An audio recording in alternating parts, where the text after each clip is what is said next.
Ever since Brian Brooks became the acting comptroller of the currency, the OCC has been moving quickly to enable banks to provide cryptocurrency services. Back in July, it clarified that banks could custody cryptocurrency assets.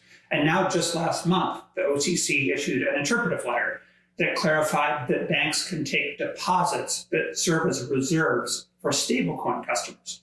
And given the massive expansion of the stablecoin market over the last few years, that's potentially a huge opportunity for federally chartered banks.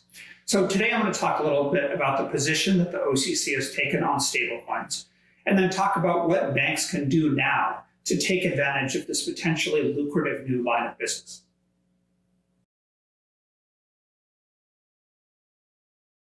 Stablecoins are just one type of cryptocurrency, and they tend to have a value that is tied closely to the value of some other asset that already exists in the marketplace.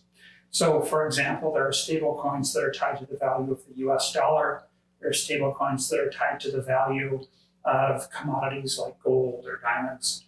And generally, the way in which the value of the stablecoins tracks the value of those assets in the marketplace is through some form of backing.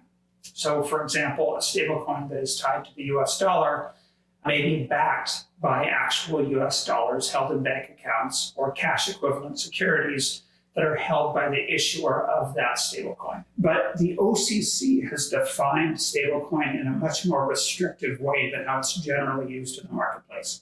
It has to be backed by a fiat currency. It can't be a commodity. And it has to be backed by a single fiat currency. It can't be a basket of different fiat currencies like the euro and the dollar. And finally, it has to be redeemable. So it has to be the case that a holder of that stablecoin can exchange the stablecoin for the fiat currency should they submit a letter requesting that redemption. So because of this, it's important for any bank that is going to be accepting reserves for a stablecoin to keep in mind that most stablecoins don't meet this definition. There currently are stablecoins that are tied to baskets of currencies, baskets of securities, exotic combinations of different cryptocurrencies and securities. And finally, there are many that are not backed on a one-to-one basis. Often there are fractional reserves.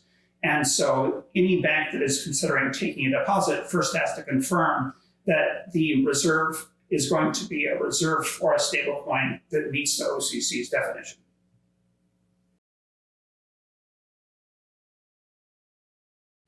Accepting stablecoin deposits can be incredibly lucrative for a bank.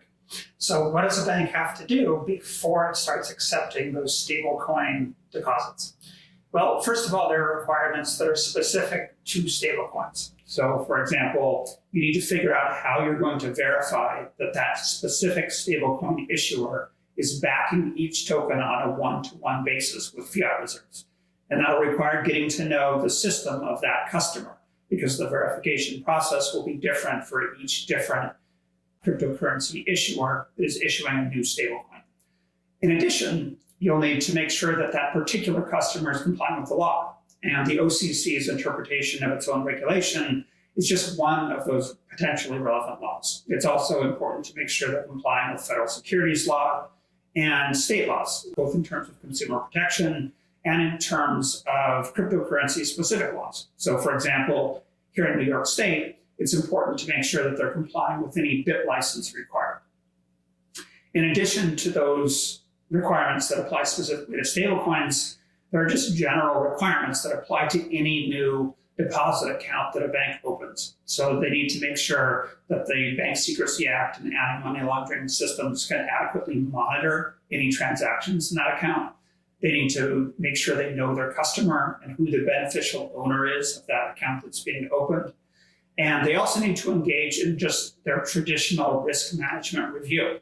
And there are some risks that are specific to stablecoins that need to be considered, such as the impact that accepting these reserve deposits can have on liquidity.